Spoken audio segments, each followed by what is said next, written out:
بسم اللہ الرحمن الرحیم۔ سنہری تاریخ کے ساتھ میں ہوں ڈاکٹر حافظ ساجد اقبال، اور جیسا کہ آپ جانتے ہیں کہ اس سیگمنٹ کے اندر ہم سنہری تاریخ کے وہ خوبصورت واقعات اور ان کے جو اسباق ہیں جن کا اطلاق آج کے دور پر ہوتا ہے وہ آپ کی خدمت میں حاضر کرتے ہیں، اور وہ اصل اس کا ہدف یہ ہے کہ ہم اپنے معاشرے کو اپنی سنہری تعلیمات اور سنہری تاریخ کی روشنی میں اتنا خوبصورت کر دیں کہ ہم ایک دوسرے کے ساتھ محبت اور یگانگت اور پیار کے ساتھ زندگی گزارنے والے بن جائیں۔ آج کا ہمارا موضوع بہت اہم ہے اور اس کی بہت زیادہ ضرورت ہے اس موضوع کو آج کے دور میں سمجھنے کی، اور وہ ہیں ہمسایوں کے حقوق۔ اور اس کے لیے ہم نے دوبارہ دعوت دی ہے پروفیسر مدثر بن یوسف حجازی صاحب، جو لاہور میں معروف اسلامی اسکالر ہیں، درس و تدریس یونیورسٹی میں بھی پڑھاتے ہیں، اور ماشاءاللہ مساجد مدارس اللہ رب العزت نے ان کو اس کام کے لیے چنا ہے۔ السلام علیکم جناب۔ وعلیکم السلام ورحمۃ اللہ جی، محترم ڈاکٹر صاحب کیسے ہیں آپ؟ خیریت سے؟ سب خوش آمدید کہتے ہیں آپ کو، آپ ہمارا دوبارہ اس پروگرام میں تشریف لائے ہیں، اور آپ کی ماشاءاللہ جو علمی رہنمائی ہے اس سے ہمارے ناظرین بڑا فائدہ اٹھاتے ہیں۔ دیکھیے، یہ جو ابھی میں نے گزارش کی ہے آپ سے، انسان جہاں رہتا ہے ظاہر ہے اس کے ارد گرد اس کے ہمسائے ہوتے ہیں، اور اس حوالے سے جو اسلامی تعلیمات ہیں ان کو دیکھنا چاہیے، غور کرنا چاہیے۔ انسان شیطان کے وسوسوں سے بہت اپنے قریبی رہنے والوں سے تعلقات کو بگاڑتا ہے، خراب کرتا ہے، جبکہ ہم یہ دیکھتے ہیں کہ قرآن پاک نے اس کو حکم دیا ہے کہ والجار ذی القربى والجار الجنب والصاحب بالجنب، اور یہ آیت ان آیات میں سے ہے جہاں اسلام کی بنیادی تعلیمات ڈسکس ہوئی ہیں۔ وَاعْبُدُوا اللَّهَ وَلَا تُشْرِكُوا بِهِ شَيْئًا وَبِالْوَالِدَيْنِ إِحْسَانًا۔ تو جہاں توحید ہے، والدین ہیں، خاندانی نظام ہے، اس کے ساتھ اللہ رب العزت فرما رہے ہیں کہ تم ہمسایوں کے حقوق کا خیال رکھو۔ دیکھیے، حضرت جبرائیل علیہ السلام نے اتنی تلقین فرمائی ہمسایوں کے حقوق کے بارے میں کہ حضور علیہ السلام نے فرمایا کہ اتنی دفعہ کہا کہ مجھے گمان ہونے لگا جیسے وہ آپ کے وراثت میں بھی حقدار ہوں گے۔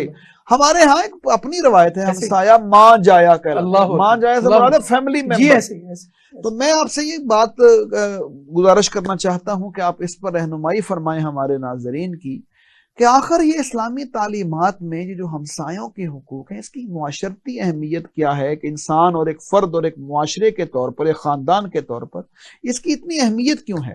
سبحان اللہ، سبحان اللہ۔ دیکھیے محترم ڈاکٹر صاحب، جس طرح آپ نے اس کی تمہید باندھی ہے، انسان بنیادی طور پر اس معاشرے کا ایک فرد ہے، ایک اکائی ہے۔ جی صحیح۔ جب اس معاشرے میں سروائیو کرنا ہے، اس معاشرے میں رہنا ہے، تو لازمی بات ہے اس کا میل جول انسانوں کے ساتھ ہوگا۔ ہمسائے، اب اس سینیریو میں ویسے تو ہمسائے 3 طرح کے ہیں، لیکن ہم اس کی 2 طرح کی ڈویژن کرتے ہیں۔ ایک میرا وہ ہمسایہ ہے جو میرے ساتھ آفس میں کام کرتا ہے، بالکل صحیح، جس کے ساتھ میں دن کے 8 گھنٹے گزارتا ہوں۔ ایک میرا وہ ہمسایہ ہے جس کے ساتھ میری دیوار مشترک ہے، وہ میری ہمسائیگی، وہ میرا قرابت دار بھی ہو سکتا ہے، قرابت دار نہیں بھی ہو سکتا۔ اب اس کے ساتھ اچھا برتاؤ کرنے کی حکمت کیا ہے جو آپ نے سوال کیا؟ کیونکہ بندہ اسودگی چاہتا ہے، بندہ راحت چاہتا ہے، بندہ راحت طلب کرتا ہے۔ تو اگر میری وجہ سے میرا ہمسایہ ہی سکون میں نہیں ہے، یا اپنے ہمسائے کی وجہ سے میں سکون میں نہیں ہوں، تو میری زندگی تو بالکل غارت ہو جائے گی، میرا سکون خراب ہو جائے گا۔ اس لیے اس کی شریعت میں اتنی اہمیت بیان کی گئی ہے کہ ہمسایوں کے ساتھ اچھے سلوک کرو۔ اور جو آپ نے لفظ بولا، یہ ہماری پنجابی ٹرم ہے کہ ہمسایہ ماں جایا ہوتا ہے، یعنی ہمسایوں کو یعنی ایک فیملی ممبر کی حیثیت دی جاتی ہے۔ اس کی وجہ کیا ہے کہ میرے ساتھ تو میرا ہمسایہ ہے، مجھے اگر کوئی خوشی غمی ہوتی ہے تو پہلے میرا ہمسایہ اس نے پاس آ کر بات پوچھنی ہے۔ اگر مجھے کوئی ضرورت ہے تو پہلے میں اپنے ہمسایہ سے بات کروں گا کہ یار یہ معاملہ ہے۔ تو یعنی ہمسایہ بالکل ایک فیملی کی طرح ہمسایہ ہوتا ہے۔ اور آج کل کے دور میں جتنا اس موضوع سے لوگوں کو لا علمی ہے، اور میرا خیال کوئی ایسا موضوع نہیں ہے کہ بھائی پتہ ہی نہیں ہے، بڑے بڑے گھر ہیں لیکن ساتھ والے کا پتہ نہیں کہ بھائی وہ کس صورت حال ہے، کتنی بڑی زیادتی ہے، اندازہ یعنی وہ کس صورت میں رہ رہا ہے، کتنی معاشرتی آئسولیشن کے اندر ہم چلے گئے۔ اور یہ اس میں تو بڑا ضروری ہے اس بات کو ڈسکس کرنا، یعنی آج کے زمانے میں کتنا اہم ہے کہ ہمسایوں کے اوپر ان کے حقوق کیا ہیں، اور ہماری روشن تاریخ اس پر ہماری کیا رہنمائی کرتی ہے، یہ جاننا۔ اور آج کے اس پروگرام کے توسط سے ہم اپنے ناظرین کو یہ بتانا چاہتے ہیں، کچھ تو ہماری روایات تھیں وہ آہستہ آہستہ دم توڑ رہی ہیں کہ گھر میں اچھی چیز پکا کر ہمسایوں کے ہاں بھیجنا، ہمسایوں کی طرف سے ہماری طرف آتی تھی۔ اور یہ عہد رسالت مآب صلی اللہ علیہ وسلم سے ایسے تھا کہ جب رسول اللہ صلی اللہ علیہ وسلم کے ہاں کھانا بنتا تو آپ کہتے کہ بھئی ہمسایوں کے ہاں بھیجو۔ اور پھر خاص طور پر سیدہ خدیجہ رضی اللہ تعالیٰ عنہا کی سہیلیوں کے حوالے سے ملتا ہے کہ وہ کہتے ہیں کہ ان کے ہاں بھیجو، جا کر ان کو کھانا بھیجو. تو یعنی ہمسائیگی کا اور حق ہمسائیگی کا شریعت اسلامیہ کے اندر ایک باقاعدہ پورشن موجود ہے، اور وہ تعلیمات ہیں جس طرح ہمیں باقی علوم و فنون سیکھنے ضروری ہیں، باقی تعلیم سیکھنی ضروری ہے، اسی طرح ہمیں ہمسایوں کے حق اور ہمسایوں کے ساتھ حسن سلوک کو سیکھنا بھی بہت ضروری ہے. صاحب آپ نے جو بات کر رہے تھے اس سے مجھے ایک واقعہ ذہن میں آ رہا ہے کہ حضور علیہ الصلوۃ والسلام نے فرمایا ہے کہ بھئی اگر تم کھانا پکا رہے ہو تو ہمسایوں کا اس قدر خیال رکھو، اللہ اکبر، اس میں تھوڑا پانی بڑھا دو اور اس کا شوربہ ہمسایوں کو بھیجو. ایک طرف یہ حکم ہے، دوسری طرف اگر تم کسی وجہ سے نہیں بھیج سکتے تو کوشش کرو اس کی خوشبو جو ہے وہ ہمسایوں تک نہ پہنچے. سبحان اللہ. آپ ذرا اندازہ لگائیں، یہ سائیکالوجی ہے، ہیومن کیا سائیکالوجی، بات، کیا کہ بات. بھئی وہ آپ کے ساتھ لوگ رہتے ہاں ہیں جی. اور جو آپ کے ساتھ رہنے والے لوگ ہوتے ہیں ان کے بھی حقوق تمہارے اوپر ضروری ہیں. اچھا یہ میں ویسے یہ آپ سے گزارش کرنا چاہتا ہوں، جیسے آپ نے ابھی اپنی گفتگو میں بھی کہا کہ یہ بہت بڑا ڈکلائن ہمارے معاشرے میں اس کو ہم اپنی آنکھوں سے دیکھتے ہیں. یہ بڑے بڑے جو سوسائٹیز ہیں، بڑے بڑے جو مطلب نئے نئے رہائشی منصوبے ہیں جہاں ایک ہی وہ طبقے کے لوگ ایک جگہ پہ جمع ہوئے، وہاں سب سے بڑا ڈکلائن یہ آیا ہے کہ سالوں ہو گئے لوگوں کو ہمسایوں کا نہیں پتا، جانتے ہی نہیں ہیں، وہ مر گئے، کھپ گئے، ان کے مسائل ہوئے، ان کو کسی کو خبر ہی نہیں. یعنی کہ یہ تو اتنی ضروری چیز ہے جو اسلامی معاشرہ جیسے ہم کہتے ہیں، اسلام کی تعلیمات کہتے ہیں، اس میں تو ہمسایوں کے یہ تو بڑی نعمت اس وقت ہمارے ہاں ایک اور موجود ہے، وہ ہے مساجد. مساجد میں لوگ جمع ہوتے ہیں، ایک دوسرے سے ریلیشن قائم ہوتا ہے، ان کے وہ وہاں معاملات.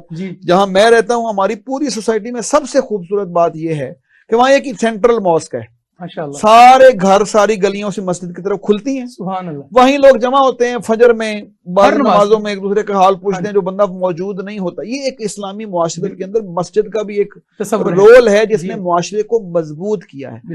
میں آپ سے گزارش یہ کرنا چاہتا ہوں کہ ہمسایوں کے ساتھ جب حسن سلوک کا اتنا زیادہ حکم ہے، جیسے کہ ہم نے شروع میں کہا کہ سیدنا جبرائیل علیہ الصلوۃ والسلام تشریف لائے اور بار بار ہمسایوں کے تکرار کیا کہ تم ان کا حقوق کا خیال رکھو. جیسے ایک حدیث مبارکہ میں بھی ہم نے پڑھا کہ جیسے حضور علیہ الصلوۃ والسلام نے فرمایا کہ ہمسائے 3 طرح کے ہوتے ہیں. بے شک بے شک. ایک ہمسایہ وہ ہے جس کا تمہارے اوپر ایک حق ہے، بالکل. ایک دوسرا ہمسایہ ہے جس کے تمہارے اوپر 2 حق ہیں، تیسرا ہمسایہ جس کے 3 حق ہیں. تو 3 حق والے ہمسایہ کے بارے میں حضور علیہ الصلوۃ والسلام نے فرمایا کہ وہ ہمسایہ ہے جو رشتہ دار بھی ہے، ایمان والا بھی ہے اور ہمسایہ بھی ہے. سبحان اللہ. اس کے حقوق 3 وجہ سے ہوئے، ایمان لانے والے کی وجہ سے، بے شک، اس کے بعد رشتہ دار ہونے کی وجہ سے، اس کے بعد ہمسائے کی وجہ سے. اس کے بعد فرمایا دوسرا حق ہے وہ جو مومن ہے اور ہمسایہ ہے، رشتہ دار نہیں ہے، رشتہ دار نہیں. اس کے بعد فرمایا مشرک ہے اور ہمسایہ ہے. اندازہ لگائیں کہ حقوق سب کے ہیں. مدثر صاحب دیکھیے، آج میں آپ سے اس پہ آپ کی رہنمائی چاہوں گا کہ آج کل ایک بہت بڑا مسئلہ یہ ہو گیا ہے، اگر قریبی رشتہ دار بھائی مثال کے طور پر وہ قریب رہتے ہوں تو ان کے تعلقات زیادہ خراب ہیں. بالکل ایک دوسرے سے بولتے نہیں ہیں اور وہ کہتے ہیں یہ میرا بھائی ہے، میں اس سے دور شفٹ ہو جاؤں، وہ مجھ سے دور چلا جائے. آپ یہ جو قطع تعلقی والا تیزی سے ہمارے ہاں مسئلے چل رہے ہیں، ہم قرآن و حدیث میں پڑھ رہے ہیں کہ ہمسایہ ہو رشتہ دار و حقوق بڑھ جاتے ہیں دوسرے لوگوں سے. یہ اس کی وجہ کیا ہے کہ یہ قطع تعلقی اور ہمسایوں سے تعلقات خرابی، یہ اس کی وجہ کیا سمجھتے ہیں آپ؟ اس کی وجہ بنیادی طور پر یہ ہے کہ ہمیں دینی تعلیمات کا علم نہیں ہے، ہمیں اس کی ٹیسٹ کا نہیں پتا کہ اس کے ساتھ جوڑ کر ملے گا کیا. اس پر میں ایک حدیث اپنے سننے والوں کو بیان کرنا چاہتا ہوں، دیکھنے والوں کو سنانا چاہتا ہوں کہ اللہ کے نبی صلی اللہ علیہ وسلم نے فرمایا اگر کوئی بندہ یہ چاہتا ہے کہ اس کی عمر میں برکت ہو جائے اور اس کے رزق میں برکت ہو جائے، یہ 2 چیزیں ہوتی ہیں بنیادی، یعنی اگر کوئی بندہ یہ چاہتا ہے کہ اس کی عمر میں برکت ہو جائے اور اس کے رزق میں برکت ہو جائے، اس کو چاہیے کہ وہ صلہ رحمی کرے. فَلْيَصِلْ رَحِمَهُ، اس کو چاہیے کہ وہ صلہ رحمی کرے. اب اس سے فائدہ کیا ہوگا؟ یعنی بظاہر بندہ یہ سمجھتا کہ یار یہ میرے اگر ساتھ رہے گا تو صبح شام میرے متھے لگے گا، اس کو چیزیں لینی دینی پڑیں گی. لیکن شریعت ہمیں کیا تعلیم دیتی ہے؟ اگر تم اسودگی چاہتے، اب ہمارے ہاں اسودگی کا پہلو اپنا ہے، ترجمہ اپنا ہے. ہم اسودگی یہ چاہتے ہیں کہ کوئی پوچھنے والا نہ ہو، کوئی ہمیں ڈسٹرب نہ کرے، ہمیں کوئی پوچھنے والا نہ ہو، کوئی بتانے والا نہ ہو. حالانکہ وہ خوش قسمت بندہ ہوتا ہے جس کو کوئی بتانے والا ہو، جس کو کوئی روکنے ٹوکنے والا ہو، جس کو کوئی پوچھنے والا ہو کہ بھائی تم صبح کی نماز میں کیوں نہیں آئے، بھائی تم رات کو کہاں تھے. تو اصل اس کی وجہ یہ ہے کہ ہمیں اس کے اجر اور ثواب کا پتہ نہیں ہے اور ہمیں اس کی قدر کا پتہ نہیں ہے، یعنی ہمیں اس کا اندازہ نہیں ہے کہ یعنی کتنی خوبصورت بات کر دی ہے کہ تم میں سے جو بندہ یہ چاہتا ہے کہ اس کے رزق میں برکت ہو جائے، رزق میں برکت تو ہر بندہ چاہتا ہے، اور تم میں سے کوئی بندہ چاہتا ہے کہ اگر اس کی عمر میں برکت ہو جائے، عمر تو اتنی ہے جتنی رہنی، لیکن اس میں آسائش آ جائے گی، اس میں آسودگی آ جائے گی، اس میں آپس میں قرابت، شفقت، پریشانیاں نہیں ہوں گی، پریشانیاں ختم ہو جائیں گی، اور پریشانیاں پھر لوگ بانٹ لیں گے۔ آپ کے ہمسائے جب آپ کی پریشانیاں بانٹ لیتے ہیں، آپ کے غمخوار بن جاتے ہیں، تو آپ کی وہ پریشانی کم ہو جاتی ہے، آپ کو محسوس نہیں ہوتا۔ اور پھر ہم مثال دیتے ہیں کہ یار اگر میرے ہاں کوئی فوتگی ہوتی ہے تو میرے ہمسائے آ کر وہ میری فوتگی کے اندر میرا انتظام و انصرام کرتے ہیں، تو مجھے رشتہ دار تو بعد میں آتے ہیں، تو یعنی ہمسائے بندے کے لیے سکھ کا باعث ہیں، سکون کا باعث ہیں، آرام کا باعث ہیں اور قرار کا باعث ہیں۔ اور اس پر میں اپنی سنہری تاریخ سے ایک واقعہ عرض کرنا چاہتا ہوں۔ اب جس بندے کو یہ اس کا اندازہ ہے کہ رفاقت کیا ہوتی ہے، ہمسائیگی کیا ہوتی ہے، ہمسایہ کا ساتھ کتنا اہم ہوتا ہے، اس پر سنہری تاریخ سے واقعہ ہے۔ ایک صحابی تھے سیدنا ثوبان رضی اللہ عنہ، وہ ایک دن بارگاہ رسالت میں حاضر ہوئے تو ان کے تھوڑے بال بکھرے ہوئے تھے، کوئی حالت پراگندہ تھی، تو رسالت میں آپ صلی اللہ علیہ وسلم پوچھا ثوبان تمہیں کوئی بیماری ہے؟ کہا نہیں یا رسول اللہ بیماری تو کوئی نہیں ہے۔ تو کہا پھر یہ تم نے حال کیا بنایا ہوا؟ تو وہ فرمانے لگے کہ حضور میں جب آپ سے ہٹ جاتا ہوں، آپ کی قربت جب مجھے میسر نہیں ہوتی تو میری یہ حالت ہو جاتی، اور پھر میں بھاگم بھاگ آپ کے پاس آتا ہوں تو میں بالکل حشاش بشاش ہو جاتا ہوں۔ تو رسول اللہ صلی اللہ علیہ وسلم تبسم فرمایا، آپ نے فرمایا کہ ثوبان میرے گھر کے باہر تو کوئی پہرے دار ہی نہیں ہے، تمہارا جب جی چاہے آ جایا کرو، تو کوئی روکنے ٹوکنے والا نہیں ہے۔ تو سیدنا ثوبان رضی اللہ تعالیٰ نے جو بات کی، جو آپ نے ہمسائیگی کا ٹاپک شروع کیا، تو سیدنا ثوبان رضی اللہ تعالیٰ نے فرمایا حضور میرا مسئلہ تھوڑا سا اس سے آگے کا ہے، دنیا میں تو مجھے آپ کی رفاقت میسر ہے، میں آپ کے پاس آ جاتا ہوں، اب میرا دل یہ کرتا ہے، میری آرزو اور تمنا یہ ہے، میری حسرت اور خواہش یہ ہے کہ میں جب سوچتا ہوں کہ آپ تو جنتوں کے وارث ہیں، آپ ایک ہی مجلس میں بیٹھ کر اپنے 10 صحابہ کا نام لے دیں کہ ابو بکر جنتی، عمر جنتی، عثمان جنتی، علی جنتی، طلحہ زبیر جنتی، تو آپ تو جنتوں میں آپ کی بیٹی جنت کی عورتوں کی سردار، آپ کے نواسے جنت کے جوانوں کے سردار۔ تو میں یہ سوچتا ہوں کہ جب آپ جنت میں جائیں گے تو آپ کسی اعلیٰ جنت میں ہوں گے، اور میں کسی ادنا جنت میں ہوں گا، اور مجھے آپ کی رفاقت اور ہمسائیگی میسر نہیں ہوگی، تو میرا تو جنت میں دل ہی نہیں لگنا، میں نے ایسی جنت کو کیا کرنا ہے۔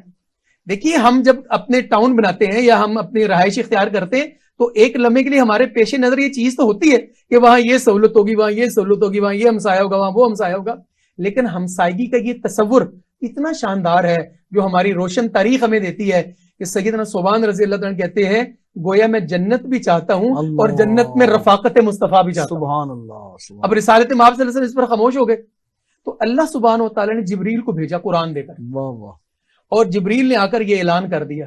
اور محترم ڈاکٹر صاحب جب میں قرآن کا یہ مقام پڑھتا ہوں تو میں ایک لمبی سوچ میں پڑ جاتا ہوں کہ بھائی ہم نے تو اپنی آنکھوں سے رسول اللہ صلی اللہ علیہ وسلم کو نہیں دیکھا، آپ کا زمانہ نہیں دیکھا، وہ گلیاں بازار نہیں دیکھے، صرف سنا ہے نا۔ اب بھی جب ہم جاتے ہیں مدینہ طیبہ میں یا جیسے ہماری سنہری تاریخ ہے تو اندر سے ایک فرحت کی لہر دوڑ جاتی ہے، ایک خوشی کی ایک لہر سرایت کر جاتی پورے جسم میں۔ تو اللہ نے جو قرآن اتارا نا، میں کہتا ہوں سیدنا ثوبان آپ پر میرے ماں باپ قربان ہوں، یہ مسئلہ تو صرف اکیلے سیدنا ثوبان کا تھا، لیکن ہمارے بھی بھاگ جاتے ہیں۔ اگر میں اور آپ چاہتے ہیں اور ہم سب چاہتے ہیں کہ ہمیں بھی جنت میں رفاقت مصطفیٰ میسر آ جائے، ہمیں بھی ہمسائیگی مصطفیٰ میسر آ جائے، تو اس کا ایک سنگل لائن ایجنڈا ہے۔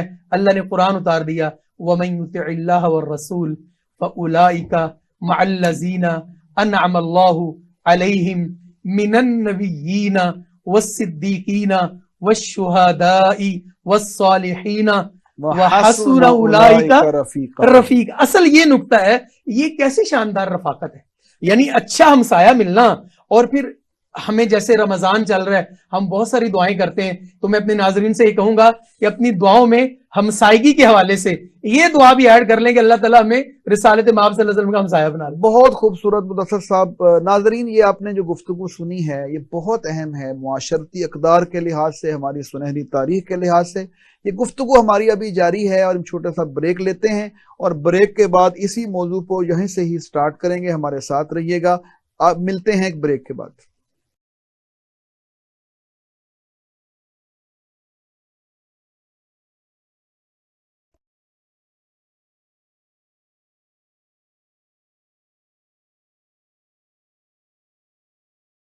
وقفے کے بعد دوبارہ آپ کی خدمت میں حاضر ہیں۔ پروگرام ہے سنہری تاریخ، اور بہت ہی اہم موضوع پر اس وقت ہماری گفتگو جاری ہے، وہ ہیں ہمسایوں کے حقوق۔ پروفیسر صاحب، بات یہ ہے کہ یہ جو ہم بات کر رہے تھے، دیکھیے ہم جہاں کہیں جاتے ہیں نا، کہیں ہم نے گھر لینا ہو، کرائے پہ لینا ہو، یا پلاٹ لینا ہو، یا ہم نے اپنا گھر شفٹ کرنا ہو، ایک بات ہم کہتے ہیں ایک دوسرے سے کہ یار اللہ کرے ہمسائے اچھے مل جائیں، اچھے ہمسائے مل جائیں، کوئی برا ہمسایہ نہ ملے۔ اس کا مطلب یہ ہوا کہ ہمسایوں کا اچھا اور برا ہونا آپ کی ذاتی اور جو آپ کی خاندانی زندگی ہے اس کو بہت افیکٹ کرتا ہے۔ اس کا مطلب بہت اہم بات ہے۔ ہماری سنہری تاریخ میں ایک واقعہ موجود ہے جس جگہ پر امام احمد بن حنبل رحمۃ اللہ علیہ رہائش پذیر تھے، ان کے ساتھ ایک یہودی رہتا تھا۔ اچھا، اس یہودی کا گھر تھا، اس نے یہودی نے فیصلہ کیا کہ میں اپنا گھر بیچوں گا اور یہاں سے شفٹ ہو جاؤں گا۔ انہیں جب بیچنے کا اعلان کیا، اس کے پاس ایک گاہک آیا، تو جب اس نے قیمت پوچھی کہ آپ کے گھر کی قیمت کیا ہے، تو وہ کہنے لگا کہ اس کی قیمت ہے 2000 درہم۔ 2000 درہم؟ اس نے کہا 2000 درہم؟ اس علاقے میں تو جو گھر ہیں ان کی جو قیمت ہے وہ 1000 درہم بنتی ہے، 2000 کیوں؟ کہتے ہیں آپ کی بات درست ہے، 1000 ہی ہے، گھر کی قیمت تو 1000 ہی ہے، لیکن جو دوسرا 1000 ہے وہ امام احمد بن حنبل رحمۃ اللہ علیہ کے ہمسائے ہونے کی وجہ سے ہے۔ آپ اندازہ لگائیں، وہ غیر مسلم ہے، بالکل، لیکن اس نے یہ باور کروایا ہے کہ جس شخصیت کے تم ہمسائے ہو، اس کی موجودگی میں یہاں تمہیں رہنے میں پریشانی کوئی نہیں ہے اور سکون ہی سکون ہے۔ مدثر صاحب، میں آپ سے یہ پوچھنا چاہتا ہوں کہ یہ جو ہمسائیگی ہے، اس سے یہ پتہ چلتا ہے کہ ہمسائے کے کتنے حقوق ہوتے ہیں، اور ہمسائے کا اچھا یا برا ہونا وہ کتنا آپ کے اوپر اثر انداز ہوتا ہے۔ اس واقعے کی روشنی میں آپ یہ فرمائیے گا کہ جب ہم جاتے ہیں کہیں اور ہمسایوں کے ساتھ جو حسن سلوک ہے، کس انداز میں اس کو اس طرح مینج کیا جائے، اس کے معاملات سیدھے کیے جائیں کہ یہ ہمسائیگی جو ہے وہ آپ کی زندگی میں سکون کا باعث بن جائے۔ سبحان اللہ، آپ نے روشن تاریخ اور سنہری تاریخ کا اتنا خوبصورت واقعہ سنایا۔ یہاں میں اسی بات کو سیکنڈ کرتے ہوئے آپ کی بات کو ایک اور سنہری تاریخ سے واقعہ آپ کی خدمت میں پیش کرنا چاہتا ہوں، تاکہ ہمارے دیکھنے والے وہ ہماری سنہری تاریخ کو جان سکیں۔ امام اہل سنت حضرت امام ابو حنیفہ علیہ رحمۃ ان کی ہمسائیگی میں ایک بندہ رہتا تھا، وہ ڈھولکی بجاتا تھا۔ اچھا، یہ جو ڈھولکی بجاتے ہوتے ہیں یہ ریاض کرتے ہیں، یہ بالکل تہجد کے ٹائم اس کی تان سین سیدھی کرتے رہتے ہیں۔ تو حضرت امام صاحب لکھنے پڑھنے والے آدمی تھے، وہ اپنی اس ہمسائے سے تنگ بہت تھے۔ انہوں نے کسی بندے کو کہا کہ یار یہ میرے ہمسائے سے کسی طریقے سے میری اگر جان چھوٹ جائے تو میں بڑا ڈسٹرب ہوں اپنے ہمسائے سے۔ انہوں نے کہا جی میں مسئلہ کرتا ہوں حل۔ وہ اس کے پاس گئے، انہوں نے کہا کہ یار یہ تنگ جگہ ہے، یہاں تمہارے پاس کو بہت سارا کلائنٹ بھی نہیں آتے ہیں، تو کیا خیال ہے کہ ہم شہر سے باہر ایک کھلی جگہ لے لیں، وہاں تمہیں ایک اکیڈمی بنا دیتے ہیں، وہاں تم اپنی ڈھولکی سیدھی کرنا یا جو بھی کرنا۔ تو اس نے کہا یار بات تو تمہاری ٹھیک ہے، تو یہاں یہ امام صاحب ہیں اور مسجد ہے، تو گو کہ میں نہیں جاتا ہوں مسجد میں، لیکن یہاں ڈسٹربنس تو ہوتی ہے مجھے۔ اس نے ذہن بنا لیا کہ میں یہاں سے شفٹ کروں گا۔ ہمسایوں کی قدر کیا ہوتی ہے اور ہمسایوں کی اہمیت کیا ہوتی ہے، اس کے دل میں خیال آیا کہ یار میں اپنے ہمسایوں سے تو مشورہ کر لوں۔ وہ سیدھا امام صاحب کے پاس مشورہ کرنے کے لیے آ گیا۔ اس نے کہا حضرت جی ایک مشورہ دیں مجھے، کیا خیال ہے کہ میں یہاں سے باہر شفٹ نہ ہو جاؤں، وہاں میرا کام ہے، یہاں آپ بھی تنگ ہوتے ہیں، تو میں یہاں سے شفٹ نہ ہو جاؤں۔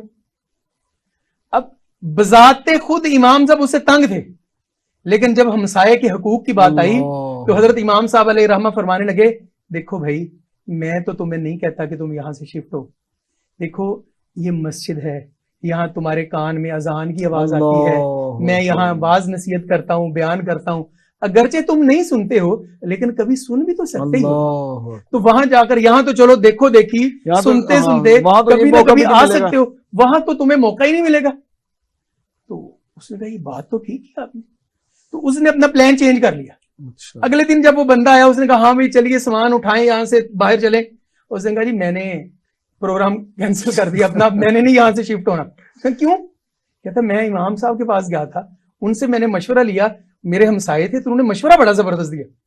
اب اس بندے کو اندر سے تھوڑا وہ بڑا عجیب فیل ہوا کہ مجھے کہا گیا تھا کہ اس سے میری جان چھڑائیں اور خود اس کو مشورہ دے دیا.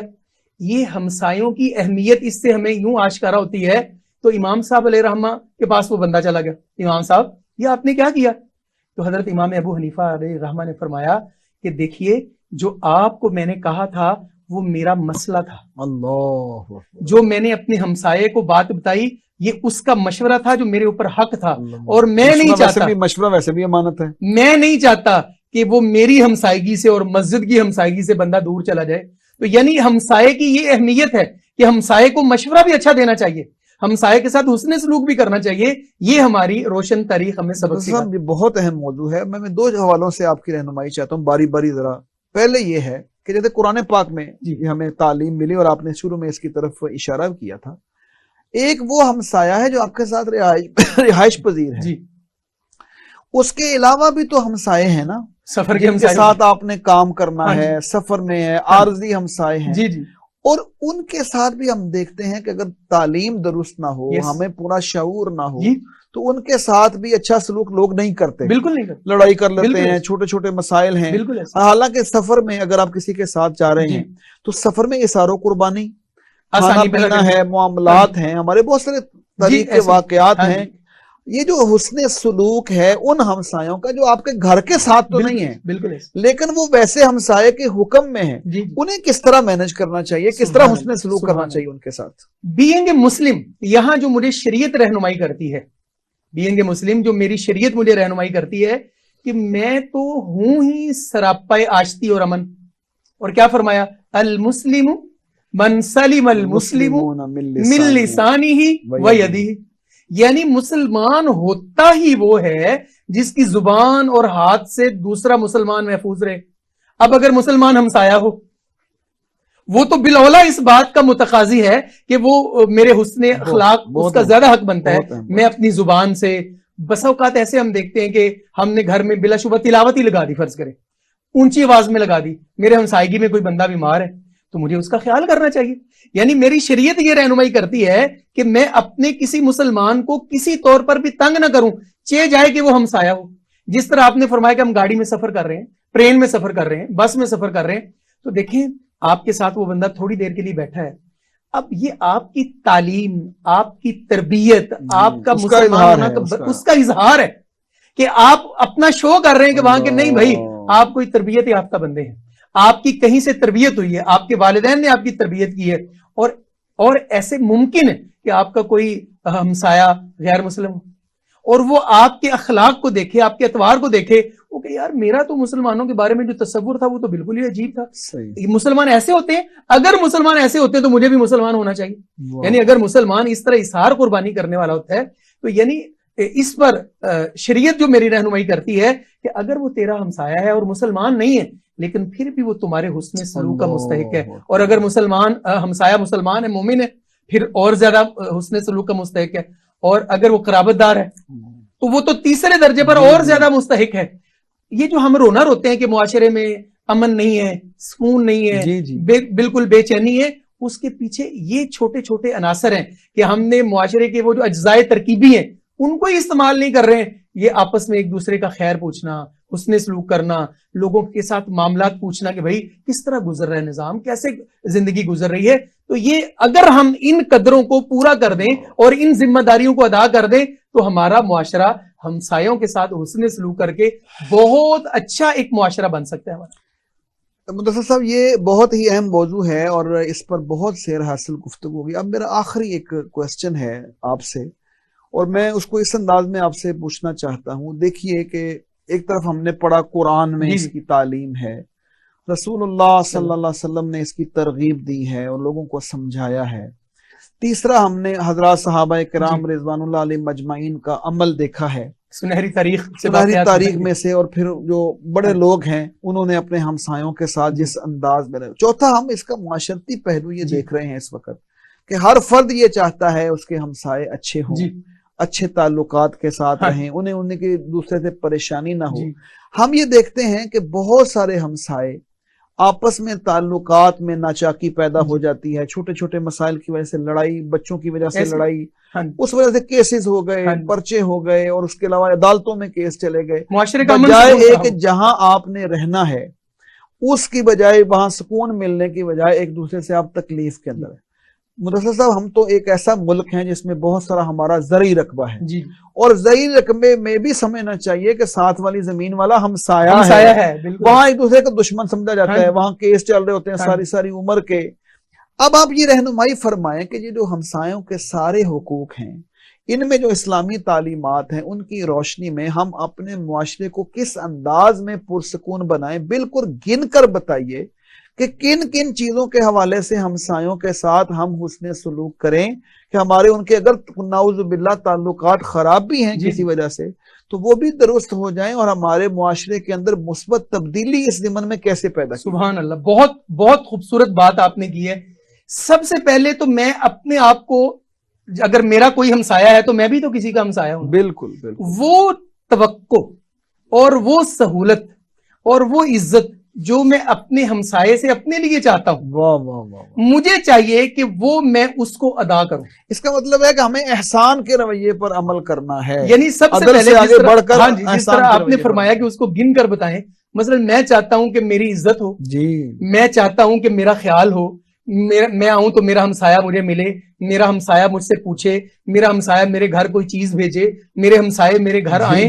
میرے بھی ذمہ داری ہے کہ میں بھی ایک قدم آگے بڑھ کر اپنے ہمسائے سے پوچھوں، اس کی خیریت دریافت کروں، اس کے حال احوال پوچھوں، اس کے بچوں کے بارے میں پوچھوں، اس کی صحت کے بارے میں پوچھوں۔ میں اپنے لیے تو یہ پسند کرتا ہوں کہ میرا ہمسایہ آ کر مجھ سے پوچھے، خود یہ پوچھتا نہیں ہوں، اور یہ سراسر اسلامی تعلیمات کے خلاف بات ہے۔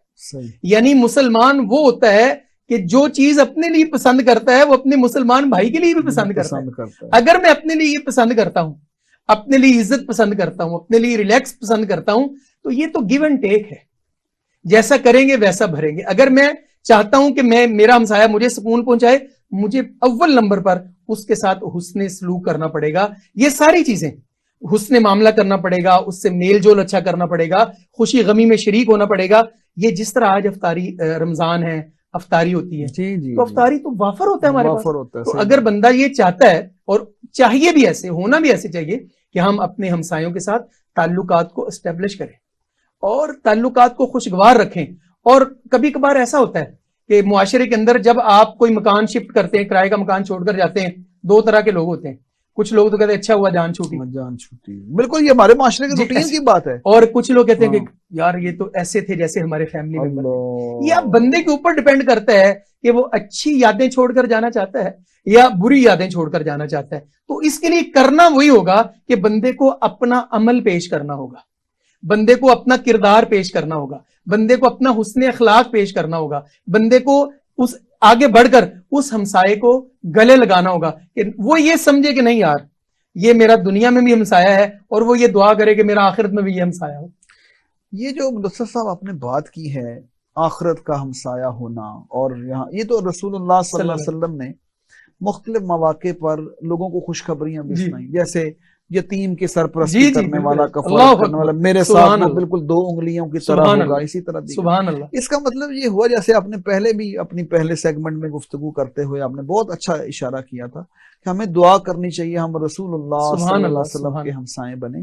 لیکن دیکھیے یہ کیسے ہو سکتا ہے کہ ہم اپنے موجودہ ہمسائے کو تکلیف دے کر اس میں وہ سکون حاصل کرنا چاہیں۔ اس کا مطلب یہ ہوا کہ یہ آج کا جو پروگرام ہے اس کے اندر جو سبق ہے ناظرین کی خدمت میں یہ بات رکھتے ہیں کہ دیکھیے کہ یہ جو پورا مضمون ہے قرآن پاک میں آپ نے آیات سن لی، اس کے بعد حضور علیہ الصلوۃ والسلام کی تعلیمات آپ نے سن لی، حضرات صحابہ کرام رضوان اللہ علیہ مجمعین کا خوبصورت عمل، امت کے جو بڑے لوگ ہیں امام، ان جو اہل ایمان ہیں اپنے ہمسایوں کے ساتھ کس طرح انہوں نے معاملات رکھے ہیں۔ آج کے دور میں اگر ہم یہ چاہتے ہیں کہ ہمارے تعلقات اپنے ہمسایوں کے ساتھ اچھے ہوں، ہم ایک پرسکون زندگی گزاریں، دیکھیے اس کے بہت سارے پہلو ہیں، گھر کے افراد ہیں، بچے ہیں، باقی چیزیں ہوتی، اس میں جو اچھی ہمسائیگی ہے اس کے بہت پازیٹیو امپیکٹ ہوتا ہے، اور یہ جو پازیٹیو امپیکٹ ہے اس کو برقرار رکھنے کے لیے اگر ہم ہمسایوں کے ساتھ وہی سلوک کریں جو قرآن و سنت میں موجود ہے تو مجھے امید ہے کہ ہماری سوسائٹی، ہمارا رہن سہن اس میں بہت فرق پڑ جائے گا۔ تو مجھے پوری امید ہے کہ آج کی ڈسکشن سے آپ نے بہت کچھ سیکھا ہوگا۔ بہت بہت شکریہ، انشاءاللہ نئے پروگرام میں نئے موضوع کے ساتھ دوبارہ آپ کی خدمت میں حاضر ہوں گے۔ جزاکم اللہ خیرا، احسن الجزا۔